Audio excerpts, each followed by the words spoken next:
স্বাগত দীপ্ত সংবাদে। আপনাদের সঙ্গে আছি আমি নাহিদ আশরাফ রাজীব। শুরুতে নিটোল টাটা সংবাদ শিরোনাম। ডক্টর ইউনূসের নেতৃত্বে হচ্ছে অন্তর্বর্তীকালীন সরকার, সদস্যদের প্রাথমিক তালিকায় 15 জনের নাম। বাংলাদেশ ব্যাংকে চরম অস্থিরতা, গভর্নর, ডেপুটি গভর্নর ও উপদেষ্টাদেরকে পদত্যাগ করার চাপ। রাজধানীর নয়াপল্টনে বিএনপির সমাবেশ শুরু, লন্ডন থেকে ভার্চুয়ালি যোগ দেবেন তারেক রহমান।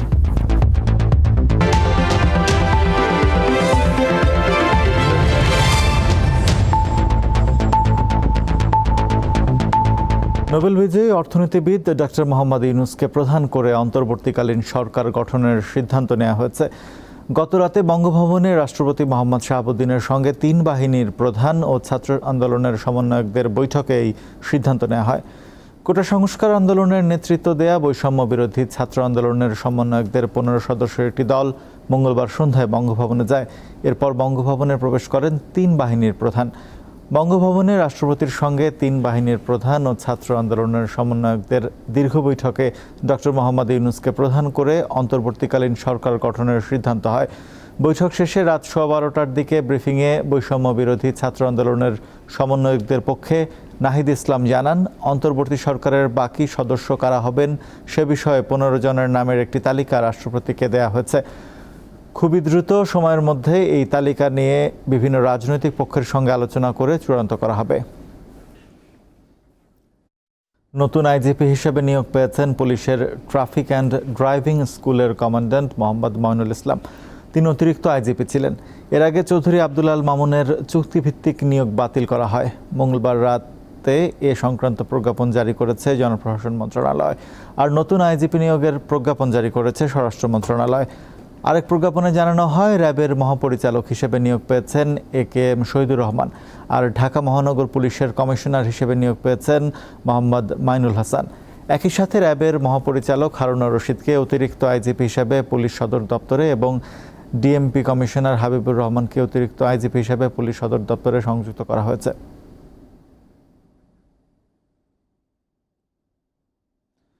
পুলিশ কোনো কর্মবিরতিতে নাই, শিগগিরই বাহিনীটির সদস্যরা কর্মস্থলে যোগ দেবেন।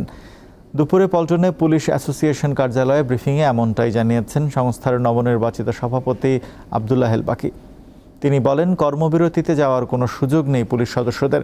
চলমান অস্থিরতাকে কাজে লাগিয়ে দলবাজ একটি পক্ষ বিভ্রান্তি ছড়াচ্ছে। তিনি জানান, পুলিশের নেতৃত্বে আসা বর্তমান কর্মকর্তাদের প্রতি তাদের পূর্ণ আস্থা রয়েছে। বিগত সময়ে ঊর্ধ্বতন কর্মকর্তারা পুলিশকে রাজনৈতিকভাবে ব্যবহার করে জাতির মধ্যে বিভাজন তৈরি করেছেন, যার প্রত্যক্ষ ভুক্তভোগী এখন খোদ পুলিশ সদস্যরাই।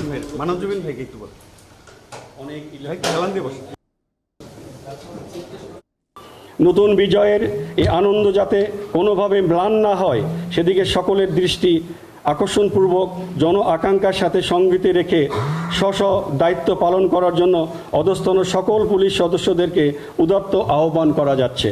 অতি শীঘ্রই বৈষম্য বিরোধী ছাত্র জনতার গণ অভ্যুত্থানের চেতনায় উদ্বুদ্ধ হয়ে জনবান্ধব নতুন পুলিশ নেতৃত্ব নবযাত্রা শুরু করে গণমানুষের আশা আকাঙ্ক্ষার প্রতি প্রতিফলন ঘটাবে। বাংলাদেশ ব্যাংকে চরম অস্থিরতা শুরু হয়েছে। বিক্ষুব্ধ একদল কর্মকর্তা ও কর্মচারী কেন্দ্রীয় ব্যাংকের গভর্নর, 4 ডেপুটি গভর্নর, উপদেষ্টা ও আর্থিক গোয়েন্দা দপ্তরের প্রধানের পদত্যাগ দাবি করে মিছিল করেন। এক পর্যায়ে তারা কেন্দ্রীয় ব্যাংকের মূল ভবনে গভর্নরের ফ্লোরে ঢুকে পড়েন এবং একজন ডেপুটি গভর্নরকে সাদা কাগজে সই করতে বাধ্য করেন। প্রত্যক্ষদর্শীরা জানিয়েছেন, 4 ডেপুটি গভর্নর এবং আর্থিক গোয়েন্দা দপ্তরের প্রধান বিক্ষুব্ধ কর্মকর্তাদের দাবির মুখে পদত্যাগ করেছেন এবং যারা কার্যালয়ে উপস্থিত ছিলেন তারা এরই মধ্যে কেন্দ্রীয় ব্যাংক থেকে বেরিয়ে গেছেন। এ সময় সেনা সদস্যরা তাদের নিরাপত্তা দেন। পরে অবশ্য বাংলাদেশ ব্যাংকের মুখপাত্র জানান, কেউ পদত্যাগ করেননি। অন্তর্বর্তী সরকার গঠনের পর পদত্যাগ করবেন।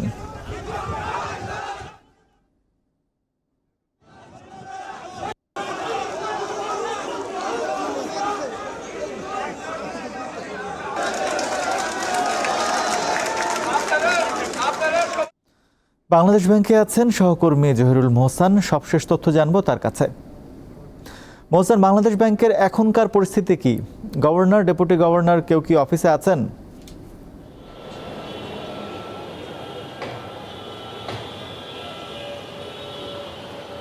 রাজীব, বাংলাদেশ ব্যাংকের এখনকার পরিস্থিতি অনেকটাই শান্ত বলতে পারি, কিন্তু সকাল থেকে কিন্তু বাংলাদেশ ব্যাংক ছিল বেশ উত্তাল। কারণ বাংলাদেশ ব্যাংকে সীমাহীন দুর্নীতি, অযাচিত হস্তক্ষেপ, বিশেষ সুবিধা প্রদান সহ অনৈতিক বিভিন্ন কর্মকাণ্ডের বিরুদ্ধে বাংলাদেশ ব্যাংকের প্রায় শতাধিক কর্মকর্তা কর্মচারী কিন্তু বিক্ষোভ করেছে। এই বিক্ষোভের মুখে বাংলাদেশ ব্যাংকে সকালে তারা গভর্নরের কার্যালয়ে ঢুকে পড়ে এবং ডেপুটি গভর্নর কাজী সাইদুর রহমান তাকে আসলে পদত্যাগ করতে বাধ্য করে এবং তিনি একটি সাদা কাগজে হাতে লিখে পদত্যাগনামা বা পদত্যাগপত্র তাদের কাছে দিয়ে যায়। তবে পরবর্তীতে আমরা যেটা জানতে পারি যে যারা উপদেষ্টা ছিলেন তারাও কিন্তু বাংলাদেশ ব্যাংকের থেকে এবং যারা ডেপুটি গভর্নর ছিলেন সবাই কিন্তু আসলে এই বিক্ষোভের মুখে বাংলাদেশ ব্যাংক থেকে বেরিয়ে যেতে বাধ্য হয়েছেন।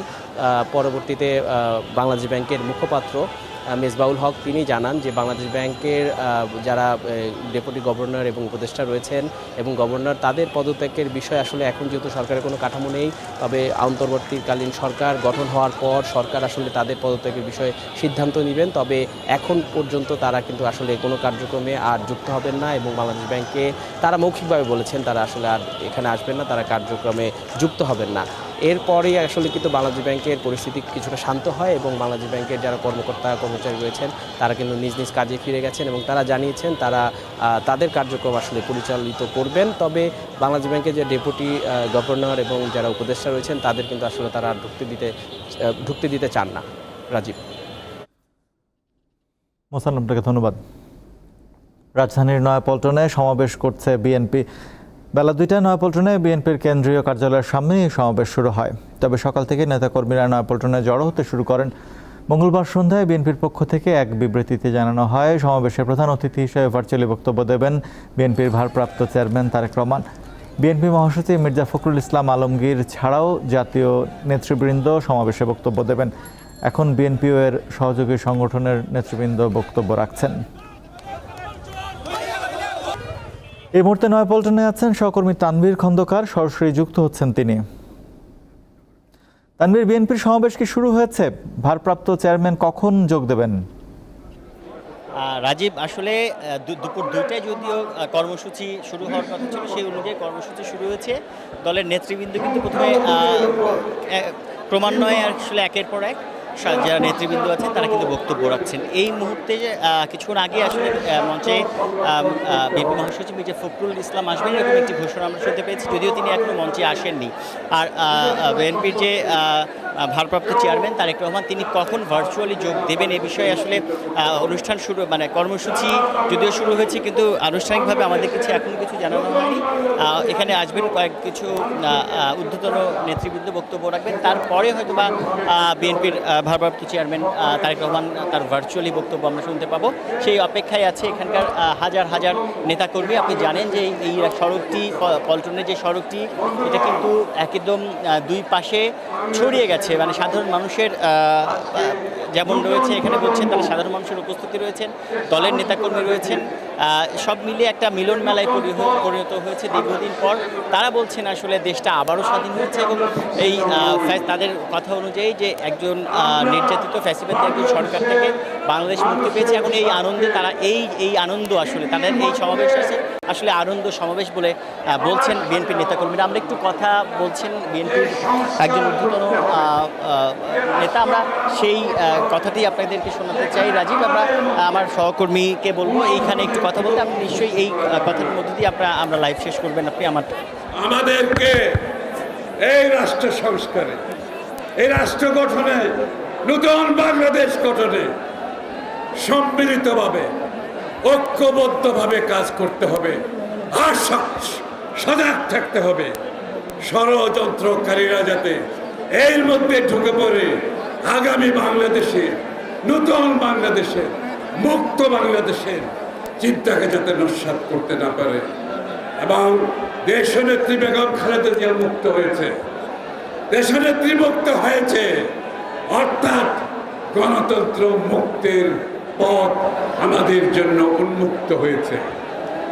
দেশনায়ক তারেক রহমান তার নেতৃত্বে আমরা আজকে 15 বছর ধরে সংগ্রাম করে যাচ্ছি এবং আমাদের নেতা কর্মীরা বরগুনায় পুলিশের কার্যক্রম বন্ধ রয়েছে। থানাগুলোতে আনসার সদস্যদের দায়িত্ব নেওয়ার কথা থাকলেও কাউকে দেখা যায়নি। এতে হুমকির মুখে রয়েছে সাধারণ মানুষ। তবে শহরে ট্রাফিকের দায়িত্ব পালন করছে আনসার সদস্যরা। বরগুনা সদর থানার সামনে থেকে যোগ দিচ্ছেন সহকর্মী শাহ আলী। শাহ আলী, বরগুনায় আজ পরিস্থিতি কেমন দেখছেন?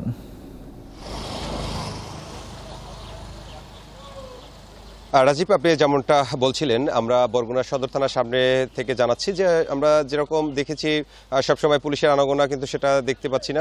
প্রধান যে ফটকটা রয়েছে সেটা কিন্তু তালাবদ্ধ রয়েছে।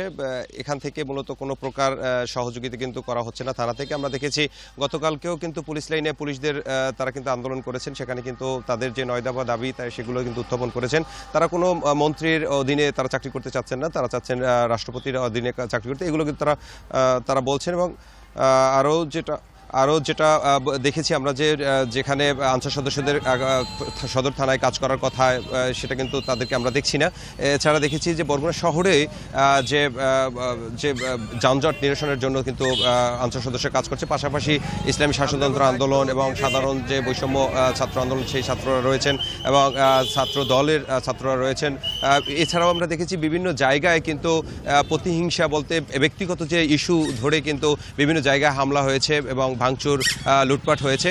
সেখানে কিন্তু পুলিশদেরকে ফোন করেও তাদেরকে কিন্তু পাওয়া যায়নি, কারণ তারা আসলে কর্মবিরতিতে রয়েছেন।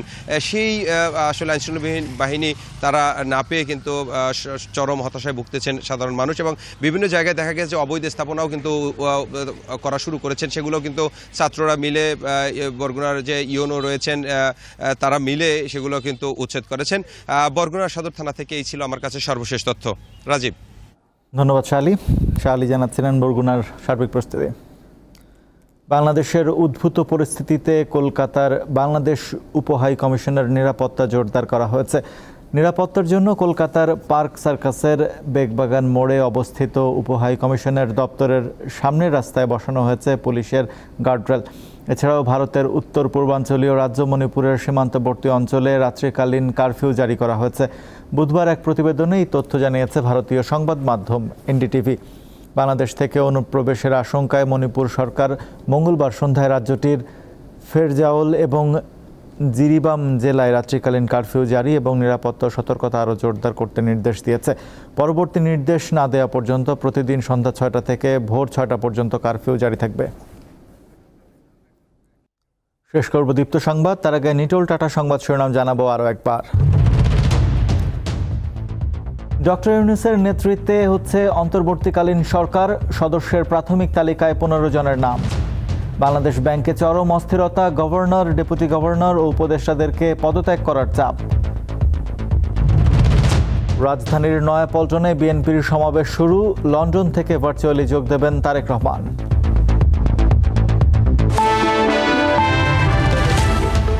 এই ছিল এখনকার মতো। আমাদের পরবর্তী সংবাদ বিকাল 4টায় দীপ্ত বিশেষ সংবাদ দেখার আমন্ত্রণ রইল।